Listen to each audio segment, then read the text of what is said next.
అందరికీ అంతర్జాతీయ రక్తదాన దినోత్సవ శుభాకాంక్షలు.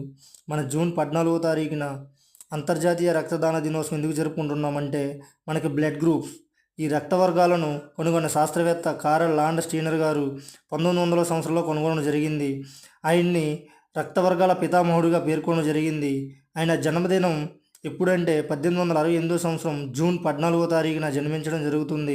దాని గుర్తుగా జూన్ 14వ తారీఖున 2004 సంవత్సరం నుండి అంతర్జాతీయ రక్తదాన దినోత్సవంగా WHO వరల్డ్ హెల్త్ ఆర్గనైజేషన్ ఆధ్వర్యంలో ఈ కార్యక్రమం జరుగుతుంది. అలాగే ఆయనకు 1930 సంవత్సరంలో నోబెల్ ప్రైజ్ లభించింది. అలాగే ఆరోగ్యంగా ఉన్న ప్రతి వ్యక్తి కూడా 3 నెలలకు ఒకసారి రక్తదానం చేయవచ్చు. అలాగే ఒక వ్యక్తి తన జీవితంలో 168 సార్లు రక్తదానం చేయవచ్చు. అలాగే ప్రతి ఒక్కరూ కూడా ఈ యొక్క రక్తదానం ద్వారా ఎంతోమంది ప్రాణాలను కాపాడుతారని కోరుకుంటూ, అలాగే అందరికీ అంతర్జాతీయ రక్తదాన దినోత్సవ శుభాకాంక్షలు. అలాగే జాతీయ రక్తదాన దినోత్సవం ఎప్పుడో కామెంట్ చేయండి ఫ్రెండ్స్.